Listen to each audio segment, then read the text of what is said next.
औज़ुबिल्लाहिमिनश्शैतानिर्रजीम बिस्मिल्लाहिर्रहमानिर्रहीम। आज की क्लास में हम क्लास 11 चैप्टर नंबर 3 मोशन यानी बुक के न्यूमेरिकल करेंगे। तो इसका न्यूमेरिकल नंबर 4 है। इसके अलावा 3, 2 और 1 न्यूमेरिकल इससे पहले वीडियो में हमने अपलोड की थी। तो क्वेश्चन नंबर 4 है कि a boy throws a ball upward from the top of a cliff with a speed of 14.7 metre per second. तो इसको समझने के लिए पहले एक डायग्राम बना देते हैं। यानी मिसाल के तौर पर ये एक क्लिप है। क्लिप बोलते हैं पहाड़ की चोटी। यहाँ पर खड़ा है एक बॉय और इसने बॉल थ्रो किया है ऊपर, यानी 14 metre per second 14.7 metre per second square से ऊपर एक बॉल थ्रो किया है। On the way down it, यानी नीचे की तरफ जब ये आया, it thrower and falls the ground, miss the thrower and falls the ground 49 metre below. यानी इसने कैच मिस किया और ये बॉल गया नीचे 49 मीटर बिलो, यानी नीचे गया। तो यहाँ पर 49 मीटर इसने रास्ता कवर किया और इसने 14.7 मीटर पर सेकंड के हिसाब से ऊपर इसको फेंका था। तो इसको हम नाम दे देते हैं ए का और इसको नाम दे देते हैं बी का। जब बॉल यहाँ से ऊपर गई तो एक मकाम आया कि वहाँ पर VF 0 हुआ। VF क्यों 0 हुआ? क्योंकि जब यहाँ पहुंची फिर उसके बाद नीचे जाने लगी तो यहाँ VF 0 हुआ और यहाँ 49 मीटर नीचे गया। अब चलते हैं इसके डेटा के ऊपर और अब आगे क्या बोला है, falls the ground 49 metre below. तो यहाँ पूछा गया है पहला 1, how long the ball rises, कितना बॉल मतलब कितना टाइम लगा बॉल को ऊपर जाते हुए। How high it does go, और कितना ये ऊपर पहुंचा। How long it is in the air, और कितना ये हवा में ये बॉल रहा। With what velocity it strikes the ground, और कितनी वेलोसिटी से वो बॉल नीचे ग्राउंड पर लगी। तो सबसे पहले हम बनाएंगे डेटा। तो दोबारा सवाल पढ़ते हैं। Boy throws a ball upward from the top of a cliff with a speed of 14.7, यानी इनिशियल वेलोसिटी इसकी है 14.7 metre per second. On the way down it just misses the thrower and falls the ground 49 metre below.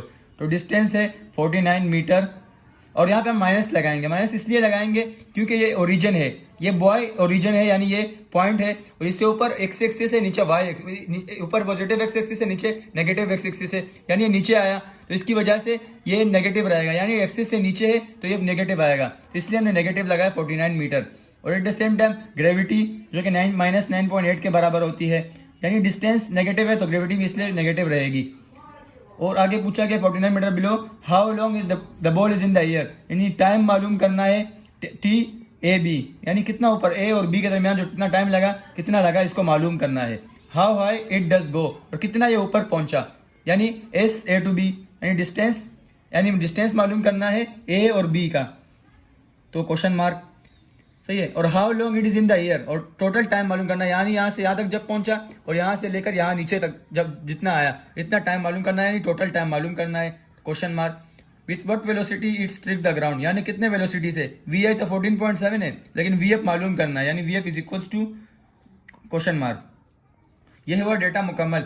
अब लगाते हैं solution की heading और शुरू करते हैं इस सवाल को।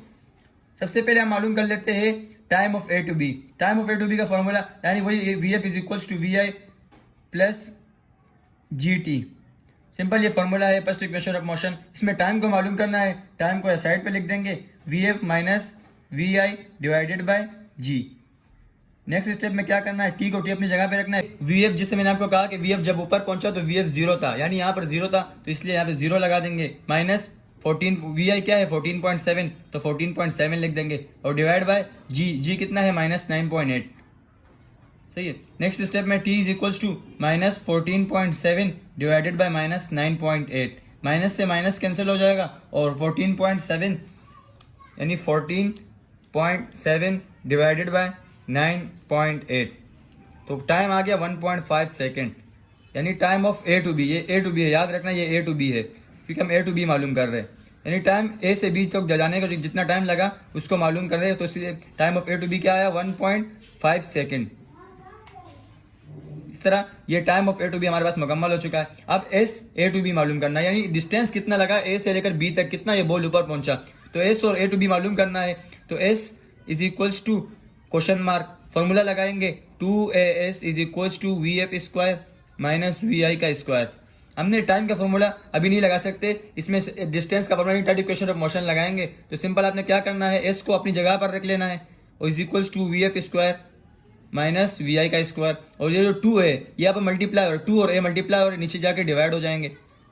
नेक्स्ट स्टेप में आपने S is equals to VF square, VF क्या है 0 का स्क्वायर माइनस VI क्या है 14.7 उसका स्क्वायर, फॉर्मूले से स्क्वायर आया, डिवाइडेड बाय 2 और ए कितना है, ए मतलब जी कितना है 9 माइनस 9.8। अब s इज इक्वल्स टू 0 का स्क्वायर 0 होता है माइनस 14.7 का स्क्वायर, तो 216.09 डिवाइडेड बाय 2 को 9.8 से मल्टीप्लाई करेंगे तो माइनस का माइनस हो जाएगा 19.6। सही है। और नेक्स्ट स्टेप में क्या करना है, minus 216.09 divided by minus 19.6। Minus से माइनस कैंसिल हो जाएगा। s इज इक्वल्स टू, इसको डिवाइड कर लेंगे 216.09 को डिवाइड कर लेंगे 19.6 से, तो डिस्टेंस आया 11.025 और डिस्टेंस का यूनिट मीटर। तो इस तरह ये s भी मालूम हो गया, यानी s a to b जो है वो भी मालूम हो चुका है। अब क्या रहता है, t यानी टोटल टाइम रहता है और फाइनल वेलोसिटी रहता है। तो टोटल टाइम मालूम करेंगे अब नेक्स्ट यहाँ पर, तो t यानी t मालूम करना है, t is equals to question mark, formula लगाएंगे सेकेंड इक्वेशन ऑफ मोशन का, s is equals to v i t plus half g t square. s हमें मालूम है क्या है, -49, तो s की जगह -49 लिख सकते हैं। -49 इज इक्वल्स टू वी आई क्या है, वी आई 14.7 है और टाइम तो हमें मालूम करना है, तो t की जगह टाइम लिख देंगे अपने, और प्लस का प्लस और हाफ, फॉर्मूले से हाफ आया। g क्या है -9.8, यहाँ पे डेटा में गिवन है, और टाइम स्क्वायर, टाइम हमें पता नहीं, टाइम स्क्वायर अपनी जगह रह जाएगा। नेक्स्ट स्टेप में क्या है, -49 अपनी जगह रहा, और 14.7 को t से मल्टीप्लाई कर लेंगे तो 14.7 t हो जाएगा, और माइनस प्लस माइनस 9.8 को 2 से डिवाइड कर लेंगे तो 4.9 और टी स्क्वायर अपनी जगह पे रहेगा। नेक्स्ट स्टेप में आपने इसको अरेंज कर लेना है और क्वाड्रेटिक इक्वेशन में लाना है, क्योंकि टी स्क्वायर फिर टी और फिर इसके पास कुछ नहीं है तो 1, तो इसलिए क्वाड्रेटिक इक्वेशन में आ चुका है। तो 4.9 को इस तरफ ले आएंगे, इज इक्वल के इस तरफ, तो प्लस 4.9 हो जाएगा, यहाँ पे माइनस है, तो 4.9 टी स्क्वायर। 14.7 को इस तरफ ले आएंगे तो ये माइनस में हो जाएगा क्योंकि यहाँ पे प्लस हो रहा है, माइनस 14.7 टी, और जो -49 अपनी जगह रहेगा -49, तो ये बराबर हो जाएगा 0 के, इज इक्वल्स टू 0, यानी क्वाड्रेटिक इक्वेशन में अब आ चुका है। अब इसको और सिंपल करना है तो आपने क्या करना है, डिवाइड बाय 4.9, यानी सबको डिवाइड बाय 4.9 कर लेना, इससे और सिंपल हो जाएगा, डिवाइड बाय 4.9। अब 4.9 को 4.9 से डिवाइड कर लेंगे, टी स्क्वायर अपनी जगह रहेगा, -14.7 t divided by 4.9 -49 divided by 4.9 is equals to 0 divided by 4.9। तो 4.9 डिवाइडेड बाय 4.9 तो ये कैंसिल हो जाएगा, यानी खाली टी स्क्वायर बच जाएगा, माइनस अपनी जगह रहेगा 14.7 डिवाइडेड बाय 4.9, तो 3 रहा, यानी 3 और टी अपनी जगह रहेगा। नेक्स्ट स्टेप में क्या करना है, 49 डिवाइडेड बाय 4.9, तो ये 10 रहा, तो इस तरह 10 अपनी जगह, और 0 को 4.9 पे डिवाइड कर लेंगे तो 0 हो जाएगा। और अब ये आ चुका है क्वाड्रेटिक इक्वेशन में। आपने सिंपल क्या करना है, या यहाँ पे कुछ नहीं है तो 1 है, तो आपने लिख देना let a is equals to 1, b is equals to -3 and c is equals to -10, यानी c -10 हो रहा है। अब सिंपल फार्मूला लगाना है, टाइम मालूम करना है, इसलिए t लिख देंगे, t is equals to -b plus minus under root B square -4ac divided by 2 है। ये फॉर्मूला है क्वाड्रेटिक इक्वेशन का, ये फॉर्मूला सिंपल लगा लेना, इससे टाइम मालूम हो जाएगा। तो t is equals to -b क्या है माइनस, और b क्या है -3, प्लस माइनस अंडर रूट और b स्क्वायर यानी -3 का स्क्वायर, फिर माइनस फॉर्मूले से, फिर 4 फॉर्मूले से। अब a क्या है 1 है और c -10 है, और डिवाइडेड बाय क्या करना है 2 है, फॉर्मूले में 2 और a कहाँ है, a 1 है। इस तरह ये अब हमने उसकी वैल्यू पुट कर दी है। अब अपने टाइम निकालना है तो माइनस माइनस प्लस हो जाएगा, 3 अपनी जगह रहेगा, प्लस माइनस अपने अंदर रूट में रहेंगे और ये रूट लगा लेंगे। माइनस का स्क्वायर तो माइनस खत्म हो जाएगा और 3 का स्क्वायर 9 होता है। और नेक्स्ट स्टेप क्या करना है, माइनस माइनस प्लस हो जाएगा, 4 10 40 डिवाइडेड बाय 2, 2 1 2। अब नेक्स्ट स्टेप में क्या करना है, 3 को अपनी जगह रहेंगे, प्लस माइनस अपनी जगह, 9 प्लस 40 49 हो जाएगा, 49 का रूट निकालेंगे तो 7 हो जाता है, और डिवाइडेड बाय 2। अब आपने क्या करना है, इधर और की हेडिंग लगा देनी है, इधर और अब क्या करना है, एक बार 3 को 3 + 7 लिखना है, एक बार 3 - 7 लिखना है, क्योंकि एक बार प्लस है एक बार माइनस है। तो t is equals to 3 + 7 divided by 2 and t is equals to 3 - 7 divided by 2। तो t इज इक्वल्स टू 3 + 7 10 होता है डिवाइड बाई 2, 2 1 = 2, 2 5 = 10। तो time is equals to 5 second. ये एक आंसर आया। अब इसका आंसर निकालते हैं। तो t इज इक्वल्स टू 3 - 7 -4 हो जाएगा डिवाइडेड बाई 2, 2 1 = 2, 2 2 = 4 और t is equals to -2 second. अब आंसर है ये वाला, ये आंसर है, क्योंकि टाइम कभी माइनस में नहीं आ सकता। तो यहाँ पे सिंपल आप लिख सकते हैं time can never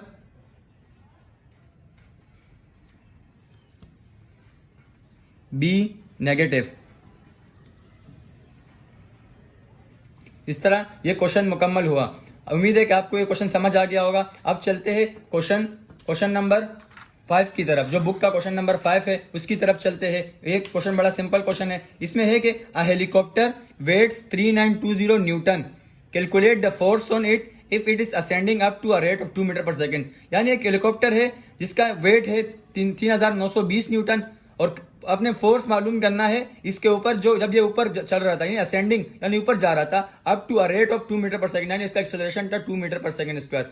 what will be the force, यानी दूसरा फोर्स मालूम करना है। ये तो पहला फोर्स था, अब दूसरा फोर्स मालूम करना है जब ये कांस्टेंट स्पीड से जा रहा था यानी 4 मीटर पर सेकंड। पहले तो एक्सेलरेशन 2 मीटर पर सेकंड यानी इसमें वेलोसिटी में चेंज आ रहा था, अब कांस्टेंट की बात की जा रही है। तो चलते हैं डेटा के ऊपर। सबसे पहले हम लगाएंगे डेटा की हेडिंग। डेटा की हेडिंग लगाने के बाद आपने क्या करना है, हेलीकॉप्टर वेट यानी W दिया हुआ है 3920 न्यूटन, कैलकुलेट द फोर्स यानी फोर्स मालूम करना है। इसको मैंने 1 का नाम किस लिए दिया, क्योंकि दूसरा फोर्स भी मालूम करेंगे इसलिए 1 का नाम दिया। कैलकुलेट द फोर्स, तो F is equal to question mark. If it is ascending at a rate of, यानी रेट ऑफ यानी मीटर पर सेकंड स्क्वायर किसका यूनिट है, एक्सेलरेशन का। तो acceleration is equal to 2 metre per second square. अब यहाँ पे सेकंड दूसरी टाइम आया कि what will be the force, यानी सेकंड फोर्स मालूम करना है। तो F is equal to the second force is equal to question mark. If it is moving with a constant speed, यानी V दिया हुआ है 4 metre per second. Constant speed का नाम आ गया यहाँ पर। कांस्टेंट स्पीड जब भी आ जाए, कांस्टेंट वेलोसिटी या कांस्टेंट स्पीड, तो वहां पर एक्सेलरेशन 0 हो जाता है, 0 मीटर पर सेकेंड स्क्वायर। इसलिए क्योंकि वेलोसिटी में चेंज नहीं आ रहा, और जब वेलोसिटी में चेंज नहीं आएगा तो एक्सेलरेशन तो 0 होगा, क्योंकि एक्सेलरेशन का डेफिनेशन भी यही है कि चेंज इन वेलोसिटी, और वेलोसिटी में चेंज नहीं आ रहा, कांस्टेंट है, इसलिए एक्सेलरेशन 0 हो जाएगा। अब हम मास भी मालूम करेंगे, क्योंकि मास के बगैर ये न्यूमेरिकल अधूरा है। जिस तरह आप अगर फोर्स मालूम करते हैं तो आप सिंपल फॉर्मूला लगाते हैं F is equals to ma। अब हमारे पास मास नहीं है, मास हम निकाल सकते हैं इसी से, क्योंकि वेट दिया हुआ है और इसके अलावा ग्रेविटी हमें पता है कि 9.8 होता है। तो इसलिए मास इज इक्वल्स टू क्या है, W/G। ये सिंपल फॉर्मूला यानी इससे आया, W is equals to mg हम यूज करते हैं। तो हमने क्या निकालना है, मास निकालना है। तो मास को इधर ही रहने देंगे और W अपनी जगह, और ये G से मल्टीप्लाई और नीचे डिवाइड हो जाएगा। तो इस तरह हम इससे मास निकाल सकते हैं। सिंपल मैंने ये यहाँ पर लिखा है कि m is equals to W/G। तो W क्या है, 3920 और G 9.8 होता है। तो 3920 को अगर हम 9.8 से डिवाइड कर दे तो 400 kg आ जाएगा, क्योंकि मास का यूनिट kg है। अब तो ये डेटा मुकम्मल हो चुका है। अब आप लगाएंगे सॉल्यूशन की हेडिंग। सॉल्यूशन की हेडिंग लगाने के बाद आपने पहला फोर्स मालूम करना है, यानी पहला वाला force is equals to question mark. Formula लगाना है F is equals to F minus W is equals to ma। ये फॉर्मूला है। F माइनस W क्यों लगाया, क्योंकि बॉडी ऊपर जा रही है, तो इसलिए इसमें माइनस W वेट ऊपर, जब भी बॉडी ऊपर जाती है उसके वेट में चेंज आता है, यानी वेट में कमी आती है, इसलिए हम इसके साथ माइनस लगाएंगे। नेक्स्ट स्टेप में क्या करना है, F को अपनी जगह रहने देना है, क्योंकि F तो हमें मालूम करना है। तो F is equals to W या माइनस उस तरफ जाएगा तो प्लस हो जाएगा, और प्लस ma, यानी m अपनी जगह रहेगा। अब नेक्स्ट स्टेप में आपने क्या करना है, F अपनी जगह रहना है। वेट क्या दिया हुआ है, 3920 प्लस m कितना दिया हुआ है, मास अभी हमने निकाला 400, और एक्सेलरेशन कितना दिया हुआ है, इसके लिए पहले फोर्स के लिए एक्सेलरेशन दी हुई है 2 मीटर पर सेकेंड स्क्वायर। अब अपने सिंपल इसको कैलकुलेट कर लेना है। 3920 प्लस 400 को जब 2 से मल्टीप्लाई करेंगे तो 800 हो जाएगा।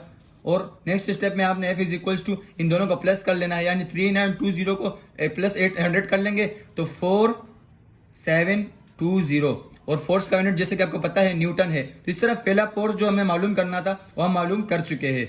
अब फोर्स नंबर 2, पहला फोर्स हमने मुकम्मल कर लिया, यानी मालूम हो चुका है। अब F यानी सेकंड वाला फोर्स मालूम करना है। तो सेकंड वाला force F is equals to question mark. Same formula लगाना है, F minus W is equals to M A. अब नेक्स्ट स्टेप में F इज इक्वल्स टू अपनी जगह रहेगा क्योंकि हमें F मालूम करना है, माइनस डब्ल्यू उस तरफ जाएगा तो प्लस डब्ल्यू हो जाएगा और प्लस एम ए अपनी जगह रहेगा। अब क्या करना है, F is equals to weight क्या दिया हुआ है 3920, तो 3920 प्लस अपने फॉर्मूले का आया मास कितना है 400, जैसे यहाँ पे हमने मालूम भी किया 400 आया, तो 400 और एक्सेलरेशन यहाँ पे हम 0 लगाएंगे क्योंकि जैसे कि आपको मैंने बताया कि सेकंड वाले फोर्स में कांस्टेंट स्पीड की बात आ रही है और जब भी कांस्टेंट स्पीड होगा एक्सेलरेशन 0 होगा, तो इसलिए एक्सेलरेशन इसमें 0 लगाएंगे। और F इज इक्वल्स टू 3920 अपनी जगह पे और 400 को जब 0 से मल्टीप्लाई करेंगे तो क्या आएगा 0, तो प्लस 0, तो F इज इक्वल्स टू 3920 क्योंकि प्लस अगर प्लस कर लेंगे 0 तो आंसर वही रहेगा, तो F is equals to 3920 newton. तो इस तरह जो सेकंड वाला फोर्स था वो भी हमें मालूम कर लिया। तो उम्मीद है कि आपको ये वीडियो समझ आ गई होगी और न्यूमेरिकल भी समझ आ गया होगा। अगर आपको ये वीडियो समझ आई है तो प्लीज़ हमें कमेंट में बता दें और अगर आपने हमारा चैनल अभी तक सब्सक्राइब नहीं किया तो सब्सक्राइब कर ले और वीडियो को ज़रूर लाइक करें। Thank you.